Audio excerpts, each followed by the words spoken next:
ಶ್ರೀ ಸದ್ಗುರು ಸಿದ್ಧಾರೂಢಾಯ ನಮಃ. ಗುರುಬ್ರಹ್ಮ ಗುರುರ್ವಿಷ್ಣು ಗುರುರ್ದೇವೋ ಮಹೇಶ್ವರ ಗುರು ಸಾಕ್ಷಾತ್ ಪರಬ್ರಹ್ಮ ತಸ್ಮೈ ಶ್ರೀ ಗುರುವೇ ನಮಃ.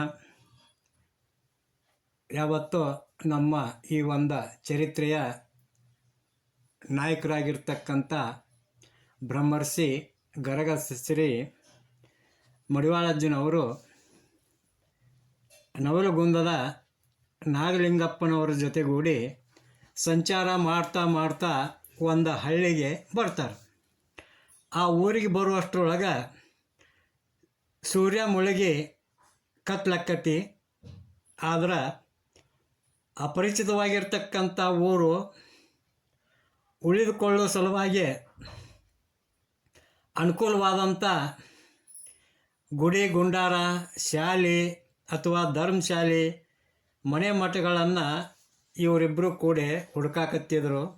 ಆದ್ರೆ ಅವರಿಗೆ ವಸತಿ ಮಾಡಾಕ ಅನುಕೂಲ ಆಗುವಂಥ ಯಾವ ಒಂದು ಸ್ಥಳನೂ ಆ ಊರಾಗ ಸಿಗಲಿಲ್ಲ.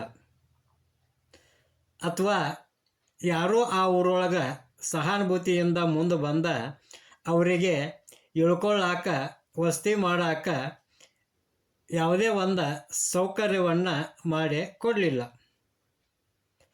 ಬರಬರ್ತಾ ರಾತ್ರಿ ಭಾಳ ಆಗ್ತಾ ಬಂತು. ಆ ಊರೊಳಗೆ ಓಣಿಯೊಳಗೆ ಜನ ಸಂಚಾರ ಮಾಡೋದು ನಿಂತು ಹೋತು.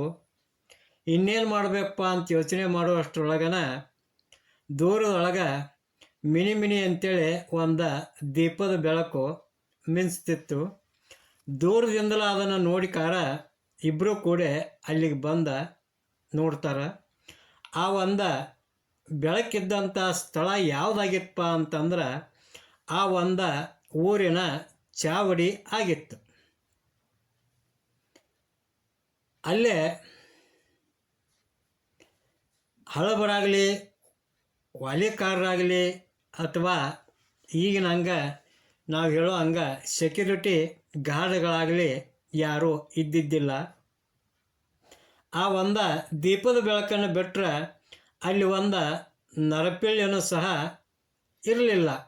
ಅಂಥ ಒಂದು ಏಕಾಂತವಾಗಿರ್ತಕ್ಕಂಥ ನಿರ್ಜನವಾಗಿರ್ತಕ್ಕಂಥ ಆ ಒಂದು ಚಾವಡಿ ಅದನ್ನು ನೋಡಿದಂಥ ಇವರಿಬ್ಬರು ಇದು ನಮಗಿರಲಿಕ್ಕೆ ಭಾಳ ಯೋಗ್ಯ ಐತಿ ಅಂತೇಳಿ ತಿಳ್ಕೊಂಡು ಲೆಕ್ಕ ಹಾಕಿ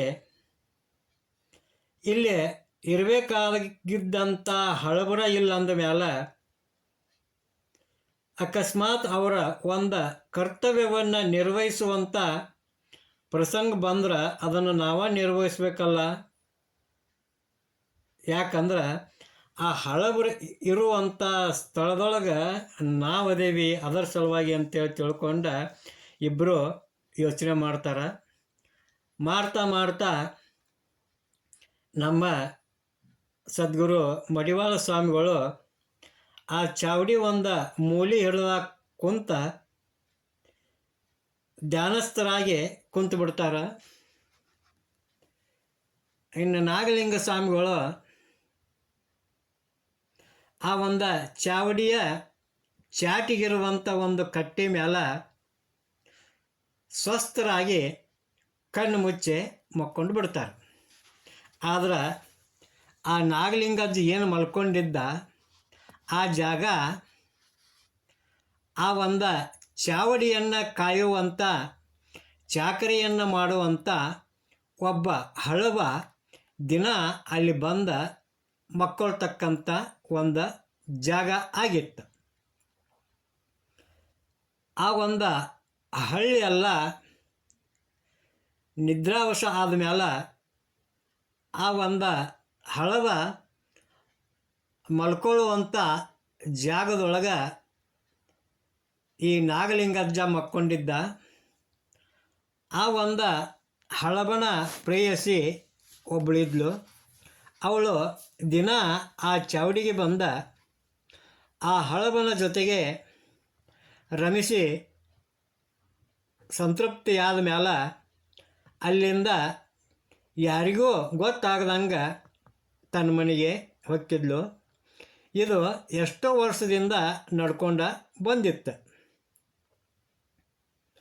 ಈ ಒಂದು ಸ್ವಾಮಿಗಳು ಈ ಚಾವಡಿಗೆ ಬಂದ ದಿವಸ ಆ ಹಳಬ ಯಾವುದೋ ಕಾರ್ಯನಿಮಿತ್ತವಾಗಿ ಪರಸ್ಥಳಕ್ಕೆ ಹೋಗಿರಬೇಕು. ಅವತ್ತಿನ ದಿವಸ ಆ ಹಳಬ ಬಂದಿರೋದಿಲ್ಲ. ಆ ಒಂದು ಹಳಬನ ಪ್ರೇಯಸಿ ಅವನ ಒಂದು ಹಳಬನ ಹೊಟ್ಟೆಯ ಹಸಿವನ್ನು ಅವನ ಮನಸ್ಸಿಗೆ ಇಷ್ಟವಾದಂಥ ಮೃಷ್ಟಾನ್ನ ಭೋಜನವನ್ನು ತಯಾರು ಮಾಡಿಕೊಂಡ ಪರಿಮಳಯುಕ್ತವಾಗಿರ್ತಕ್ಕಂಥ ತೈಲದಿಂದ ಅಭ್ಯಂಗನ ಸ್ನಾನ ಮಾಡಿ ತಲೆ ಬಾಚಿಕೊಂಡ ಅತಿ ಶೃಂಗಾರ ಮಾಡಿಕೊಂಡ ತಲೆಗೆ ಹೂ ಮುಡ್ಕೊಂಡ ಕುಂಕುಮ ಚಂದನ ಕಾಡಿಗೆ ಹಚ್ಕೊಂಡ ತನ್ನ ಕೈಯೊಳಗೆ ಕರಿಗಡಿವಿನ ಒಂದು ಊಟವನ್ನು ತಾಟಿನಲ್ಲಿ ಬಡಿಸಿಕೊಂಡ ಮಾಯ ನಡೆದಂಗ ಮೆಲ್ಲಗೆ ಆ ಒಂದು ಹೆಣ್ಮಗಳು ಆ ಚಾವಡಿಗೆ ಬರ್ತಾಳೆ. ಆ ಚಾವಡಿಗೆ ಬಂದಂಥ ಹೆಣ್ಮಗಳು ಪ್ರತಿದಿನ ತನ್ನ ಪ್ರಿಯಕರನಾಗಿರ್ತಕ್ಕಂಥ ಹಳಬ ಮಕ್ಕಳುವಂಥ ಜಾಗಕ್ಕೆ ಬರ್ತಾಳೆ. ಅದ ಜಾಗದ ಸಮೀಪಕ್ಕೆ ಮಡಿವಾಳ ಅಜ್ಜವರು ಒಂದು ಮೂಲೆಯೊಳಗೆ ಧ್ಯಾನಸ್ಥರಾಗಿ ಕಣ್ಣು ಮುಚ್ಚಿ ಅಂತರ್ಮುಖರಾಗಿ ಕುಳಿತುಬಿಟ್ಟಿದ್ದರು. ಆ ಒಂದು ಹೆಣ್ಮಗಳು ಆ ಮಡಿವಾಳ ಅಜ್ಜನ್ನ ನೋಡಿಕಾರ ಸಪ್ಪಳ ಮಾಡಲಾರ್ದ ಅಲ್ಲೇ ಹಳಬ ಮಕ್ಕಳು ಅಂತ ಜಾಗದೊಳಗೆ ಹಸಿವೆಯಿಂದ ಕಸಿವಿಸಿಕೊಂಡ ಮುಸುಕು ಹಾಕಿಕೊಂಡ ಮಲಗಿಕೊಂಡಂಥ ಶ್ರೀ ನಾಗಲಿಂಗ ಸ್ವಾಮಿಗಳೇ ನನ್ನ ಪ್ರಿಯಕರ ಅಂತೇಳಿ ತಿಳ್ಕೊಂಡ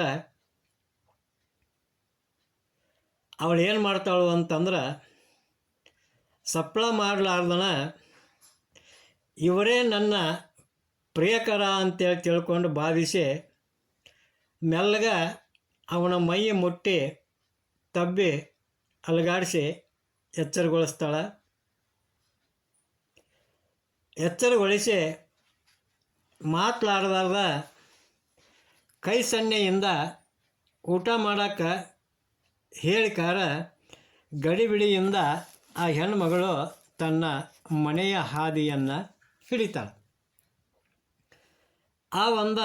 ಆ ಹೆಣ್ಣು ಮಗಳು ಎಬ್ಬಿಸಿದ ಕಾರಣಕ್ಕಾಗಿ ಎಚ್ಚರಗೊಂಡಂಥ ನಾಗಲಿಂಗ ಸ್ವಾಮಿಗಳು ಎದ್ದು ಕುಂತ ಅತ್ತಿತ್ತ ನೋಡ್ತಾರೆ.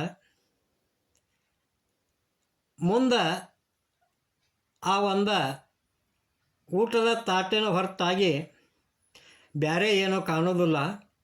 ಆವಾಗ ಆ ಒಂದು ಊಟದ ತಾಟಿನೊಳಗಿರ್ತಕ್ಕಂಥ ಹೆತ್ತ ತುಪ್ಪ ಕರಿಗಡುಬಿನ ಒಂದು ಊಟವನ್ನು ನೋಡಿದಂಥ ನಾಗಲಿಂಗ ಅಜ್ಜ ದಾರಿ ನಡೆದು ಬಹಳ ಸುಸ್ತಾಗಿತ್ತು. ತಮಗಾಗಿ ಈ ಒಂದು ಪ್ರಸಾದ ಕಾದ ಕುಂತಿರಬೇಕು ಅಂತೇಳಿ ತಿಳ್ಕೊಂಡ ಆ ಹಸಿವಿನ ಕಸಿವಿಸಿಯೊಳಗೆ ಕಂಗಾಲಾಗಿ ಆ ನಾಗಲಿಂಗ ಅಜ್ಜ ಕಣ್ಣು ಮುಚ್ಚೆ ಆ ದೇವಿಯನ್ನು ನೆನೆದ ಆ ಕರಿಗಡುಬುಗಳ ತಾಟಿಗೆ ಕೈ ಹಚ್ಚಿ ಒಂದೊಂದು ಪದಾರ್ಥಗಳನ್ನು ತಿಂದ ಮುಗಿಸಾಕತ್ತಿದ್ರು. ಮತ್ತು ಎಲ್ಲವನ್ನೂ ಬಲ್ಲಂಗೆ ತಿಂದು ತೆಗೆದ್ರು. ನುಂಗಿ ನೀರು ಕುಡಿದ್ರು. ಹೊಟ್ಟೆ ತುಂಬ ಪ್ರಸಾದ ಬಿದ್ದ ಮ್ಯಾಲೆ ಕಣ್ತುಂಬ ನಿದ್ದೆ ಬಾರ್ದ ಇರ್ತೈತೇನಪ್ಪ. ಆ ಒಂದು ಪ್ರಸಾದದ ಅಮಲು ಮತ್ತೆ ಆ ನಾಗಲಿಂಗಜ್ಜ ಕಣ್ಣು ಮುಚ್ಚಿ ನಿದ್ರೆಯ ಆಳಕ್ಕಿಳಿದ ಗೋರಿಕೆಯನ್ನು ಹೊಡ್ಯಾಕತ್ತಿದ. ಬೆಳಗಿನ ಜಾವ ಸಮೀಪಕ್ಕೆ ಬಂದಿರಬೇಕು. ಧ್ಯಾನ ಸಮಾಧಿಯಲ್ಲಿ ಲೀನರಾಗಿರ್ತಕ್ಕಂಥ ಮಡಿವಾಳ ಸ್ವಾಮಿಗಳು ಎಚ್ಚರಾಗಿ ಕಣ್ಣು ತೆಗೆದು ನೋಡ್ತಾರೆ. ನಾಗಲಿಂಗ ಸ್ವಾಮಿಗಳು ನಿರ್ಲಿಪ್ತ ಭಾವದ ಒಂದು ಸಣ್ಣ ಕೂಸಿನಂಗೆ ನಿದ್ದೆ ಹೊಡ್ಯಾಕತ್ತಿದ್ರು. ಆದ್ರೆ ಇತ್ತ ಮಡಿವಾಳ ಸ್ವಾಮಿಗಳ ಹೊಟ್ಟೆ ಹಸದ ಹೊಟ್ಟೆಯೊಳಗೆ ಡಂಬರಾಟ ನಡೆದಿತ್ತು. ಆ ಒಂದು ಹಸಿವೆ ಬಾಧೆಯನ್ನು ತಾಳಲಾರ್ದ ನಾಗಲಿಂಗ ಸ್ವಾಮಿಗಳನ್ನು ಎಬ್ಬಿಸಿ, ಏ ನಾಗಲಿಂಗ, ನೀ ಸುದೈವದೀಪ, ಅನಿರೀಕ್ಷಿತವಾಗಿ ತಾನ ಬಂದಂಥ ಪ್ರಸಾದವಾಗಿ ಬಂದಂಥ ಒಂದು ಕರಿಗಡಿಬಿನ ಊಟ ಹೊಡೆದ ತೃಪ್ತಿಯಿಂದ ಗೊರಕಿ ಹೊಡೆದ ನಿದ್ದೆ ಮಾಡಿದಿ. ಈಗ ನನ್ನ ಹಸಿವಿಗೆ ಏನು ಉಪಾಯ ಹೇಳು ಅಂತೇಳಿ ಕೇಳ್ತಾರೆ. ಅದಕ್ಕೆ ನಾಗಲಿಂಗ ಸ್ವಾಮಿಗಳು, ಏನು ಮಡಿವಾಳಿ, ನಾನು ಹೊಟ್ಟೆ ತುಂಬ ಊಟ ಮಾಡೀನಿ ಅಂತ ತಿಳ್ಕೊಂಡು ನಿನಗೇನು ಅಸೂಯೆ ಆಗೈತೇನ, ನಿನಗೆ ಹೊಟ್ಟೆ ಕಿಚ್ಚು ಬಂದತ್ತೇನ ಅಂತೇಳಿ ತಿಳ್ಕೊಂಡು ಆವಾಗ ಕೇಳಿದಾಗ, ನೀ ಎಂಥ ಮನುಷ್ಯ ಅನ್ನೋದು ನನಗೆ ಗೊತ್ತೈತಪ್ಪ, ನಡಿ ಹೋಗೋನು, ಎಲ್ಲಿಯಾದರೂ ಭಿಕ್ಷಾ ಬೇಡೆ ನಿನ್ನ ಒಂದು ಹಸಿವೆಯನ್ನು ನೀಗಿಸುವಂಥ ವ್ಯವಸ್ಥೆ ಮಾಡ್ತೇನೆ ಅಂತೇಳಿ ತಿಳ್ಕೊಂಡ ಹಸಿದಂಥ ಮಡಿವಾಳ ಸ್ವಾಮಿಗಳ ಒಂದು ಕೈ ಹಿಡಿದು ಎಳ್ಕೊಂಡ ಊರಾಗ ಹೊಂಟ್ರು. ಆ ಊರೊಳಗೆ ನಸುಕಿನ ಜಾವದೊಳಗೆ ಇವ್ರಿಗೆ ಯಾರು ಭಿಕ್ಷೆಯನ್ನು ನೀಡಬೇಕು, ಓಣಿ ತಿರ್ಕೊಂತ ಯಾರ ಮನ್ಯಾಗಾದರೂ ಅಡುಗೆ ಸಿದ್ಧತೆ ನಡೆದೈತೇನೋ ಅಂತೇಳಿ ತಿಳ್ಕೊಂಡ ಆ ಒಂದು ಪುಟ ಮಾಡಿದಂಥ ಯಾವುದರ ಒಲಿಯಿಂದ ಹೊಗೆ ಬರಕತ್ತೇನೋ ಅಂತೇಳಿ ಬೆಟ್ಟಗಣ್ಣಿನಿಂದ ಮನೆಗಳನ್ನು ನೋಡ್ತಾ ಸಂಚಾರ ಮಾಡ್ತಾ ನಿರಾಶೆಗೊಂಡ ಯಾರ ಮನೆಯೊಳಗೂ ಇನ್ನೂ ಎದ್ದಿರೋದಿಲ್ಲ. ಆವಾಗ ಕೊನೆಗೆ ಆ ಬಳೆಗಾರ ಓಣಿಗೆ ಬರ್ತಾರೋ. ಆ ಬಳೆಗಾರ ಓಣಿಗೆ ಬಂದಂಥ ಟೈಮ್ದೊಳಗೆ ನಸುಕಿನೊಳಗೆ ಬಳೆಗಾರ ಒಬ್ಬವ ಅದ ಎದ್ಕಾರ ಬಳೆಗಳನ್ನು ಸಿದ್ಧಪಡಿಸೋ ಸಲುವಾಗಿ ಕಾಜನ್ನು ಕರಗಿಸ್ಕೊಂತ ಕುಂತಿದ್ದ. ಇತ್ತ ನಮ್ಮ ಮಡಿವಾಳ ಅಜ್ಜಗ ಹೊಟ್ಟೆ ಹಸಿವಿ ತಾಳ್ಕೊಳ್ಳಕ್ಕೆ ಆಗದಷ್ಟು ಸಂಕಟ ಆಗಕತ್ತಿತ್ತು. ಏನಾದರೂ ಹೊಟ್ಟಿಗೆ ಹಾಕದ ಮುಂದಕ್ಕೆ ಒಂದು ಹೆಜ್ಜೆನೂ ಇಡಕ್ಕೆ ಆಗೋದಿಲ್ಲ ಅಂತೇಳಿ ನಿರ್ಧಾರಕ್ಕೆ ಬಂದಿದ್ರು ಅವರು.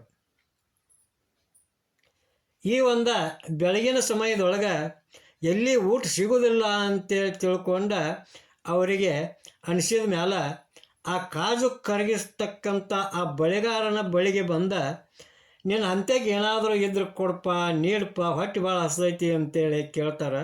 ಆವಾಗ ಆ ಬಳಿಗಾರ, ನೋಡ್ರಿಪ್ಪ, ನನ್ನ ಹಂತಕ್ಕೆ ಈ ಬೆಳಗಿನ ವೇಳೆಯೊಳಗೆ ನಿಮಗೆ ತಿನ್ನಾಕ ಉಣ್ಣಾಕ ಕೊಡಾಕ ಏನೂ ಇಲ್ಲಪ್ಪ, ಅದಕ್ಕೆ ದಯವಿಟ್ಟು ಕ್ಷಮ ಮಾಡಿರಿ ಅಂತೇಳಿ ಆ ಬಳಿಗಾರ ಹೇಳ್ತಾನು. ಆವಾಗ ಆ ಮಡಿವಾಳ ಅಜ್ಜ, ಹಾಗಾದ್ರೆ ಏನೈತಪ್ಪ ನಿನ್ನ ಹಂತಕ್ಕೆ ಅಂತ ಕೇಳ್ತಾರೆ. ಆವಾಗ ಆ ಬಳಿಗಾರ, ಈಗ ಏನು ಕರಗಸಾಕತ್ತೇನಲ್ಲ, ಈ ಕಾಜಿನ ರಸದ ಹೊರತು ನನ್ನ ಬಳಿ ಇನ್ನು ಏನೂ ಇಲ್ಲ ಅಂತೇಳಿ ಆ ಬಳಿಗಾರ ಹೇಳಿದಾಗ ಮಡಿವಾಳ ಅಜ್ಜ, ಹಾಗಾದ್ರೆ ಅದನ್ನು ಹಾಕು ಅಂತೇಳಿ ಮಡಿವಾಳ ಅಜ್ಜ ಹೇಳ್ತಾನು. ಆವಾಗ ಆ ಬಳಿಗಾರಿಗೆ ಸಿಟ್ಟು ಬಂದ, ಹಿಡಿ ಹಂಗಾರ ಅಂತೇಳಿ ತಿಳ್ಕೊಂಡ ಕಳ ಕೊತ ಕುದಿತಕ್ಕಂಥ ಗಾಜಿನ ತುಂಬಿದ ಒಂದು ಬಟ್ಟಲನ್ನು ಚಿಮಟಿಗೆಯಿಂದ ಹಿಡಿದ ಮ್ಯಾಲಕ್ಕೆ ಎತ್ತಿ ಆ ಒಂದು ಸ್ವಾಮಿಗಳ ಕಡೆಗೆ ನೋಡ್ತಾನು. ಆವಾಗ ಅಚಲವಾಗಿರ್ತಕ್ಕಂಥ ಧೈರ್ಯದಿಂದ ಹಿಂದೆ ಮುಂದೆ ನೋಡ್ದ, ಹಾಕಂಗಾರ ಅಂತೇಳಿ ತಿಳ್ಕೊಂಡ ಮಡಿವಾಳ ಅಜ್ಜ ಬೊಗಸೆಯನ್ನು ಒಡ್ಡುತ್ತಾರೆ.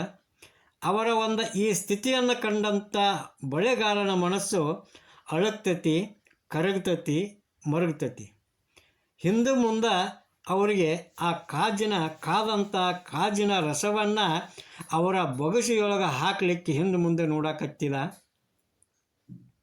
ಆವಾಗ ಸ್ವಾಮಿಗಳು, ಯಾಕೆ ಎದಿಗುದಿ ಮಾಡ್ತೀಪ್ಪ, ಯಾಕೆ ಹೆದರ್ತಿ, ಹಾಕಪ್ಪ, ಹಾಕು, ಹೊಟ್ಟೆ ಭಾಳ ಹಸ್ತೈತಿ ಅಂತೇಳಿ ತಿಳ್ಕೊಂಡ ಮತ್ತೆ ಬೊಗಸೆಯನ್ನು ಮತ್ತಷ್ಟು ಮುಂದೆ ಚಾಚಿದರು. ಆವಾಗ ಬಳಿಗಾರ, ಶಿವ ಎಂಥವ್ರಪ್ಪ ಇವರು, ಅನಿವಾರ್ಯವಾಗಿ ಈ ಒಂದು ಕಾಜಿನ ರಸವನ್ನೇ ಕುಡಿಬೇಕು ಅಂತೇಳಿ ಬೊಗಸಿ ಒಡ್ಡ್ಯಾರಲ್ಲ ಅಂತೇಳಿ ತಿಳ್ಕೊಂಡ ಆ ಬಳಿಗಾರನಿಗೆ ದಾರಿ ಕಾಣದ ಆ ಮಡಿವಾಳಜ್ಜನ ಬೊಗಸೆಯೊಳಗೆ ಕೊತ ಕೊತ ಕುದೀತಿರ್ತಕ್ಕಂಥ ಆ ಕಾಜಿನ ರಸವನ್ನೇ ಹನಿಸಿಬಿಡ್ತಾನೆ, ಸುರಿಬಿಡ್ತಾನೆ. ಆಗ ಮಡಿವಾಳಜ್ಜ ಆ ಬೊಗಸೆಯೊಳಗೆ ಇದ್ದಂಥ ಆ ಕಾಜಿನ ರಸವನ್ನು ಜಯಶಂಕರ ಅಂತೇಳಿ ಒಂದೇ ಸಮನೆ ಘಟಘಟ ಕುಡಿದು ಅದನ್ನು ಹಂಗೆ ತಮ್ಮ ಅಧೋದ್ವಾರದಿಂದ ಅಂದ್ರೆ ಗುದದ್ವಾರದಿಂದ ಹೊರಗೆ ಹಾಕ್ತಾರೆ. ಆವಾಗ ಈ ಒಂದು ಅದ್ಭುತವಾಗಿರ್ತಕ್ಕಂಥ ಪವಾಡವನ್ನು ಮಹಿಮೆಯನ್ನು ಕಂಡಂಥ ಆ ಬಳೆಗಾರ ದಿಗ್ಭ್ರಾಂತನಾಕ್ಕಣ. ಈ ಒಂದು ಭಿಕ್ಷುಕ ವೇಷದಲ್ಲಿ ಬಂದ ಇವರು ಸಾಮಾನ್ಯರಲ್ಲ, ಇವರ ಒಂದು ಯೋಗ್ಯತೆಯನ್ನು ತಿಳಿಲಾರ್ದ ನಾ ಹೋದ್ನಲ್ಲ ಅಂತೇಳಿ ಮನುಷ್ಯನೊಳಗನ ಮರುಗುತ್ತಾ ಬಿಟ್ಕೊತ್ತಾ ಮನಸ್ಸಿನೊಳಗೆ ಇವರಿಗೆ ಬಗೆಗೆ ಉಕ್ಕಿ ಬರುವಂಥ ಭಕ್ತಿಯಿಂದ ಅವರ ಪಾದಗಳನ್ನು ಗಟ್ಟಿಯಾಗಿ ಹಿಡ್ಕೊಂಡ ದೀರ್ಘದಂಡ ನಮಸ್ಕಾರ ಮಾಡಿ, ಸ್ವಾಮಿ ನನ್ನಿಂದ ತಪ್ಪಾತು, ಮಹಾ ಅಪರಾಧ ಆತು, ತಮ್ಮಂಥ ಅಸಾಮಾನ್ಯವಾಗಿರ್ತಕ್ಕಂಥ ಮಹಾನುಭಾವರಿಗೆ ಕುದಿಯುತ್ತಿರ್ತಕ್ಕಂಥ ಕಾಜಿನ ರಸವನ್ನು ಹಣಿಸಿದ ನಾನು ಯಾವ ಪಾಪಕ್ಕೆ ಹೊಕ್ಕೇನೋ, ಯಾವ ಪ್ರಾಯಶ್ಚಿತ್ತ ನನಗೆ ಕಾದತ್ತೋ, ಯಾರು ಬಲ್ಲರು ಅಂತೇಳಿ ಅಂದಕಾರ, ತಡ ಆದರೂ ಏನು ಚಿಂತಿಲ್ರಿಪ್ಪ, ನೀವಿಬ್ಬರು ನಮ್ಮ ಮನೆಯೊಳಗೆ ಪ್ರಸಾದವನ್ನು ಸ್ವೀಕರಿಸಿ ನನ್ನನ್ನು ಅನುಗ್ರಹಿಸಬೇಕು ಅಂತೇಳಿ ತಿಳ್ಕೊಂಡ ಪ್ರಾರ್ಥನೆಯನ್ನು ಮಾಡ್ತಾನೆ, ವಿನಂತಿಯನ್ನು ಮಾಡ್ತಾನೆ. ಆವಾಗ ಆ ಒಂದು ಬಳೆಗಾರನ ವಿನಂತಿಗೆ, ಪ್ರಾರ್ಥನೆಗೆ ಉಭಯತರು ಒಪ್ಪಿಕೊಂಡ ಅವನ ಮನೆಯಲ್ಲಿ ಸಿದ್ಧಪಡಿಸಿದಂಥ ಮೃಷ್ಟಾನ್ನವನ್ನು ಪ್ರಸಾದವನ್ನು ಸ್ವೀಕರಿಸಿ ತೃಪ್ತಿಗೊಂಡ ಅವನನ್ನು ಮನಸ ಆಶೀರ್ವದಿಸಿ ಆ ಬಳೆಗಾರನಿಗೆ ಹೇಳ್ತಾರೋ, ನೋಡಪ್ಪ ಬಳೆಗಾರನ್ನ, ಈ ಹಸಿವೆ ಕಿಚ್ಚು ಬೆಂಕಿ ಕಿಚ್ಚಿಗಿಂತಲೂ ಹೆಚ್ಚಂತನ್ನುವಂಥದ್ದನ್ನು ನಾವು ಇವತ್ತು ಮನಗಂಡಿವಿ ಅಂತ ಹೇಳ್ತಾ ಅವರು ಮುಂದೆ ಪ್ರಯಾಣ ಬೆಳೆಸ್ತಾರೋ. ಹಂಗೆ ಆ ಒಂದು ಮಹಿಮಾಶಾಲಿಗಳ ಆಶೀರ್ವಾದದಿಂದ ಆ ಬಳೆಗಾರನ ಬಾಳು ಸುಖಮಯವಾಯಿತು ಅಂತ ಹೇಳುವಲ್ಲಿಗೆ ಇವತ್ತಿನ ಒಂದು ಈ ಚರಿತ್ರೆಯ ಕಥನವನ್ನು ಮುಕ್ತಾಯಗೊಳಿಸೋಣಂತ. ಜೈ ಮಂಗಲಂ, ಜೈ ನಮಃ ಪಾರ್ವತಿ ಪತಿ ಶಿವ ಹರ ಹರ ಮಹಾದೇವ. ಶ್ರೀ ಸದ್ಗುರು ಸಿದ್ಧಾರೂಢಾಯ ನಮಃ. ಶ್ರೀಮನ್ ನಿಜಗುಣ ಶಿವಯೋಗಿ ಮಹಾರಾಜ್ ಕಿ ಜೈ.